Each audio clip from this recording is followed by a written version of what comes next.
Good evening, everyone, and welcome. My name is Roshni, and I am the Gallery Assistant at Alfa Art Gallery. Thank you for being here for the virtual closing reception of Encounters, the 2020 Oil and Mixed Media Exhibition.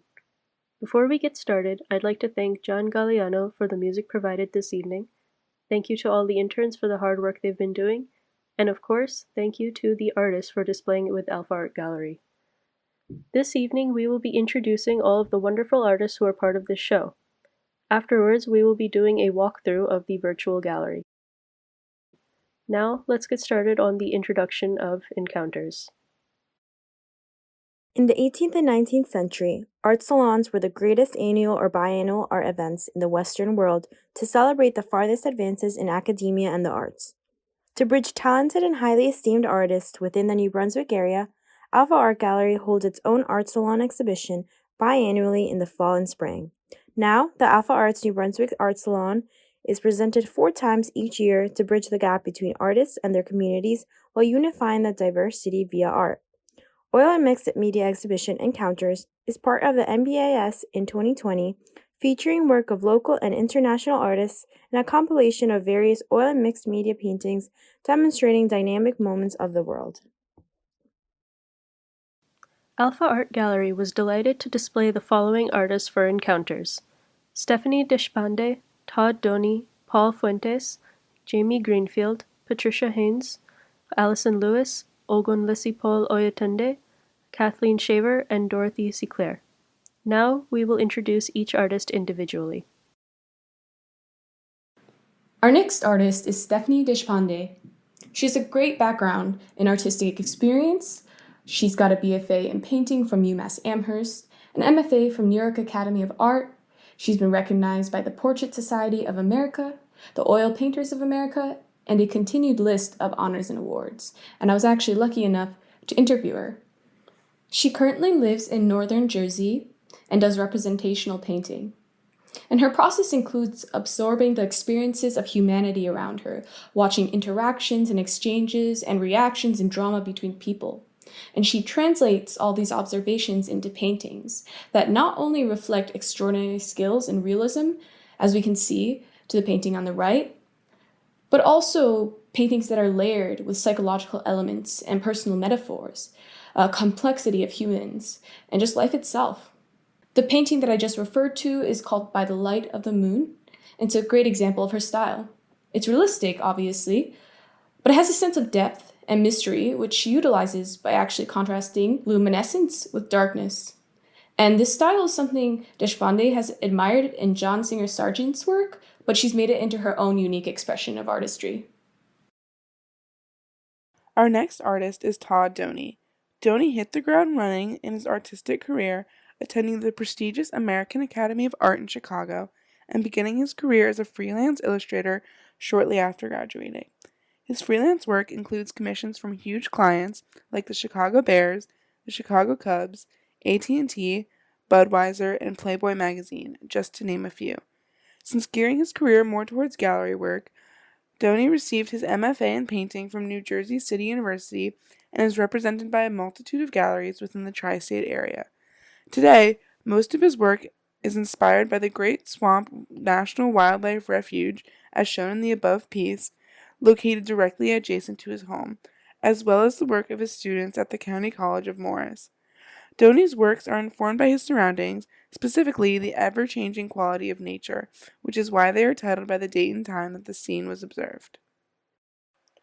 Our next artist is Paul Fuentes. Fuentes is an artist with a degree from the Tyler School of Art and Architecture at Temple University in Philadelphia, who moved to New York City upon graduating to work as a creative director at HBO.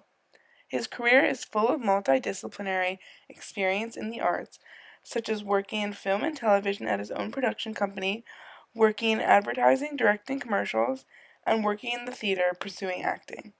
All of these different phases, combined with the inspiration that he draws from classic and modern masters of art, manifest in his own unique artistic style that considers identity both within and outside of ourselves. His whimsical portraits of famous figures posing in unconventional ways encourage viewers to evaluate the true meaning of narrative, image, and identity.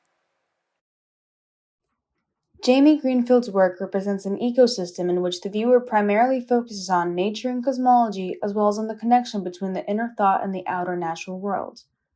The objects she depicts are filled with symbolism. For example, one of the first patterns and one of the more recurring ones is the moth, which also can be seen in the piece on the slide. The depiction of it represents the delicacy and vulnerability of life, how we have no control over what happens in the future. The objects in her work are also connected to each other on some topic.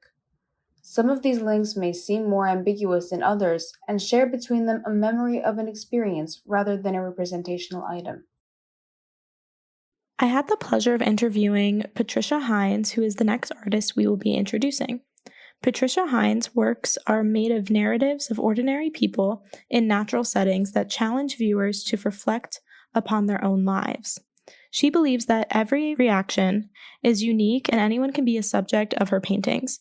She focuses on the moments that are difficult for the eye and memory to capture, which are pivotal to revealing the dynamic of a painting. To achieve this, she takes numerous action photographs of subjects, then transforms these images into a montage that becomes a visual concept. The painting's visual origins are transformed through composition and pigment, leading her studies on how people react to life situations. She paints in oils using a varied of small brushes to create expressive visuality and a reading tempo that actively engage viewers in thought and interpretation of her works. Patricia Hines received a Master of Fine Arts degree from Rutgers University and a Bachelor of Fine Arts degree from Douglas College.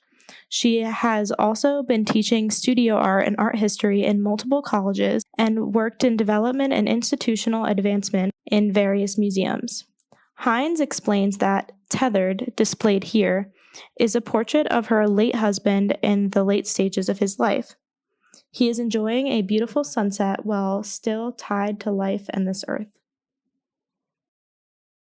As a graduate of the Academy of the Arts in San Francisco and former Stuck's Art Gallery employee, Allison Lewis demonstrates high levels of expressionism in her art influenced by her incredible life experiences. She has also worked in a thrift shop called Housing Works, which raises money for the AIDS Foundation. Lewis has also crafted art in New Brunswick for those who are homeless as well as those who are mentally ill. Her art is demonstrated in many different forms by being displayed not only to loved ones, but to therapy groups and in art classes. The expressions in her drawings have a massive variety. They can express any topic, whether it be cancer, love, or anger. Lewis is additionally passionate about showcasing her art to people with disabilities. Lewis is also interested in the connection between visual arts and poetry, which inspired her during her time studying at Columbia University. Puberty is a piece that reminds Lewis of the lotus. She notes that the lotus can and has been in a variety of ways as metaphors, as a symbol in yoga, and as a flower itself. Lewis has always seen the body as an art form, which is translated in her painting. The goal of puberty is to remind the viewer the strength inherent of the yoni. Ogunlesi Paul is a Nigerian artist who hates boundaries. Graduated from the prestigious Yaba College of Technology, Lagos, Nigeria, with a national diploma in general art painting, he is currently an art instructor at the Metaphor in Nigeria. He believes that art is a universal language. He tries to break the language barrier and portray his work in a way that everyone can understand. His experience in Nigeria has influenced his creative process as it helps him to better understand things at a deeper level, especially topics related to politics, social involvement, and the environment. All these issues he captured through life and the complexity of Nigerian culture are embedded in his artworks. He wants his audience to be able to see and feel what is happening in Nigeria without being there. The spirit dance reflects his style of painting, that the focal point is himself, irrespective of the treated subject or the addressed situation, without being forced to describe himself. The work of Kathleen Shaver is driven by her connection with the primal characteristics of life.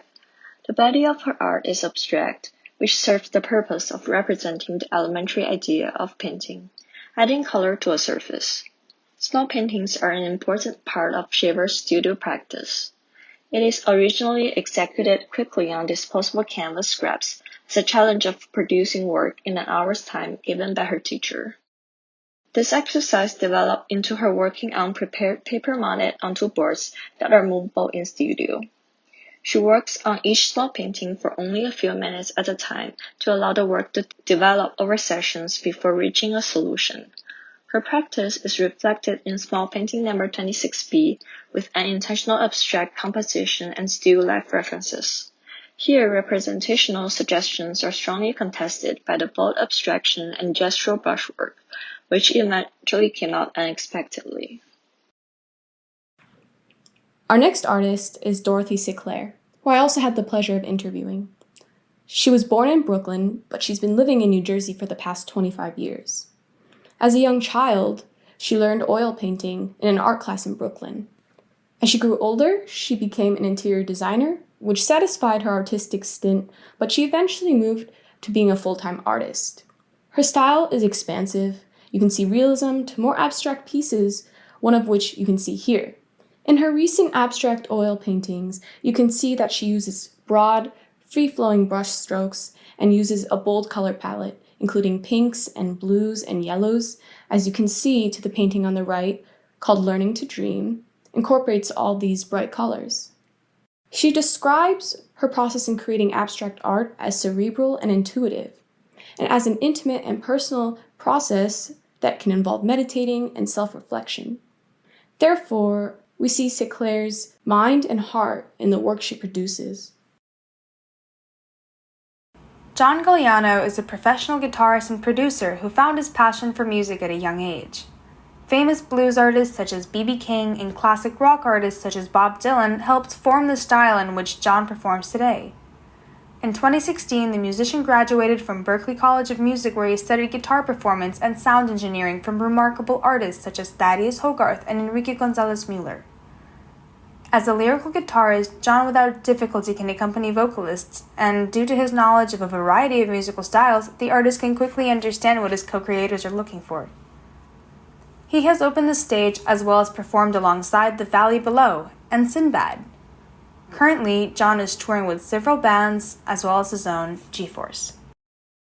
Before we move on, we would like to thank our sponsors: New Brunswick City Council, Bristol Myers Squibb, Amboy Bank, Johnson & Johnson Medical Companies, Pfizer, Magyar Bank, and the Middlesex County Cultural and Heritage Commission.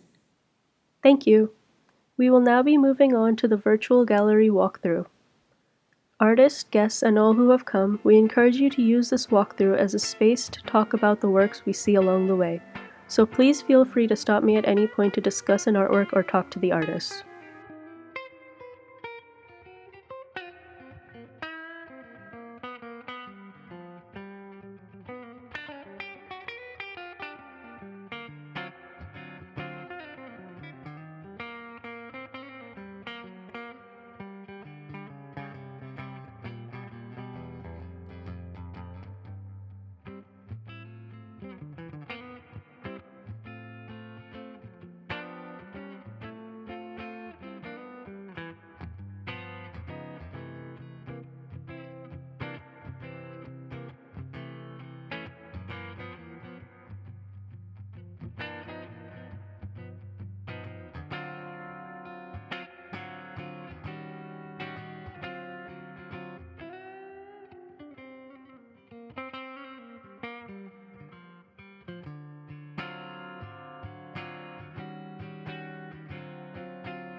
I hope you all enjoyed our very first virtual exhibition and virtual reception.